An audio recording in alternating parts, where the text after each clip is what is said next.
कांग्रेस में 12 साल रहा, कांग्रेस के बड़े पद पे रहा और कांग्रेस में मैंने जो भी काम किया है, मदन मोहन जी के लिए भी काम किया है, प्रेमचंद सर के लिए भी काम किया है। माइनॉरिटी के लिए विश्वविद्यालय हो या माइनॉरिटी के लिए कॉलेज हो, या नहीं तो फिर आप बीएड कॉलेज दीजिए। की बात को रखता हूँ, माइनॉरिटी कॉलेज की बात रखता हूँ, बीएड कॉलेज की बात रखता हूँ, नौजवानों की समस्याओं की बात रखता हूँ। दोस्तों आदाब, आप देख रहे हैं देश की आवाज़ और मैं हूं डॉक्टर मोहम्मद अली हसन। अभी हम मौजूद हैं संगनाम में और मेरे साथ छात्र नेता पूर्व हैं शाहिद अफरीदी, और ये अभी छात्र में इनका लगभग 10 साल से पूरा सक्रिय हैं। पूरी जानकारी देंगे। पहले बाबू, आपका देश की आवाज़ में आपका स्वागत है। बहुत बहुत शुक्रिया आपका। अब बाबू, इस बारे में आप बताइए थोड़ा सा। आप छात्र नेता हैं, आपकी जो कारदगी रही है वो थोड़ा हमारे व्यूअर को बताइए। ऐसा है कि डॉक्टर अली हसन साहब, मैं आपको बताना चाहता हूं कि मैं जब महारानी कल्याणी कॉलेज में पढ़ रहा था तब से मैं यूनियन का मेंबर था और वहाँ से मेरी छात्र राजनीति शुरू हुई। और छात्र राजनीति से मुझे ये जानकारी नहीं थी कि छात्र राजनीति क्या होती है। उसके बाद मैंने वहाँ से शुरू किया, धीरे धीरे प्रारंभ हुआ। उसके बाद मैं झंझारपुर आया। झंझारपुर में मैंने कॉलेज में चुनाव लड़ा जनरल सेक्रेटरी के पद पे, और मैं बहुत ही कम वोट से हारा भी। उसके बाद मैं विपक्ष के रूप में मैंने काम करना शुरू किया ये, और जो हमारे जो अध्यक्ष पद थे, जो क्या नाम है, मैं उसका नाम भूल रहा हूँ, मैंने हमेशा अगेंस्ट में अपने कॉलेज के लिए आवाज़ उठाया, लड़कों के लिए अपनी बात को रखा, लड़कियों के लिए समस्या पे के लिए खड़ा था। और समस्या ऐसा समस्या था कि कैंटीन का समस्या था, आपको रोड का समस्या था, उसके बाद आपको एडमिशन का समस्या था। बहुत सारे ऐसे बच्चे थे जिनको आप कह सकते हैं सब्जेक्ट में, प्रैक्टिकल सब्जेक्ट में फ़ेल हो जाना या कम नंबर आना।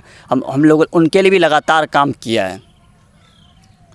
आप देख रहे थे, ये शाहिद अफरीदी जी हैं। ये बहुत कम दिनों में इसने अपना सियासी मैदान में भी एक मकाम हासिल किया हुआ है, और ये अभी छात्र की ज़िंदगी में जो इसने रूनुमा किया, ये इनकी कारदगी आप सुन रहे थे। तो कांग्रेस में 12 साल रहा, कांग्रेस के बड़े पद पे रहा और कांग्रेस में मैंने जो भी काम किया है, मदन मोहन जी के लिए भी काम किया है, प्रेमचंद सर के लिए भी काम किया है। उसके बाद मैंने पार्टी के लिए सबसे ज़्यादा मजबूती रूप से मैंने कार्यकर्ता को बढ़ाया, और कार्यकर्ता इतना हुआ, झंझारपुर में पहला नींव डालने वाला मुसलमान में मैं अकेला लड़का हूँ। और आज जो कांग्रेस फली फूली है वो मेरे दम पे फली फूली है।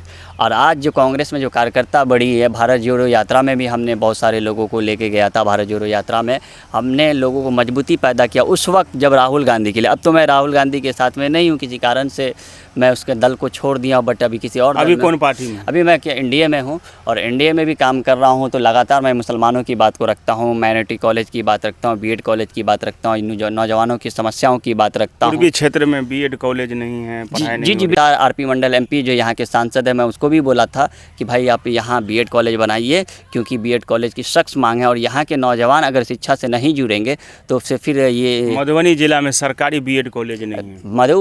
मधुबनी और झंझारपुर सब डिविजनल जिला है। तो हमारा मांग झंझारपुर के लिए होगा, मधुबनी के लिए नहीं हो। मधुबनी में विकास है, झंझारपुर में विकास नहीं है।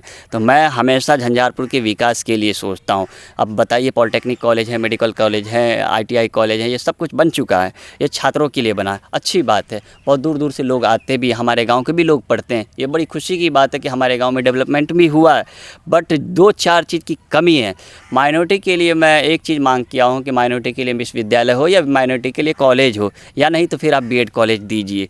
और यहाँ एक स्पोर्ट का खेल मैदान भी ज़रूरी है, क्योंकि यहाँ खेल मैदान नहीं होने के कारण बच्चे कहीं के स्पोर्ट से बहुत दूर हैं, और यहाँ बहुत सारे बच्चों को लगाव स्पोर्ट से होते हैं। मैं भी स्पोर्ट का खिलाड़ी रहा हूँ, क्रिकेटर रहा हूँ, पर आज जब हम बड़े हो गए हैं तो क्रिकेट की दुनिया से दूर हो गए हैं। जो हमारे छोटे छोटे नौजवान साथी हैं, जो कि जिसे क्रिकेट की आदत लगी हुई है, यहाँ खेलना वहाँ खेलना, वो नहीं है। इसी के कारण हमारे नौजवान बहुत पीछे हो जाते हैं। और क्रिकेट की भी दुनिया में अपना क्या बोलते हैं, आजमाना चाहिए, ताकि वो अपना कैरियर को, मगर ये कैरियर हमारे लिए, हमारे बच्चों के लिए विफलता का कारण बन गया है। इसे यहाँ के लोग, हमारे जो यहाँ के जो अभी राज्यसभा एमपी हैं संजय जी, मैं उनसे भी गुजारिश करना चाहता हूँ कि आप एक स्पोर्ट मैदान बनाइए, ताकि यहाँ के लोगों को एक मौका मिले और क्रिकेट की दुनिया में भी अपनी ज़िंदगी को संवारें।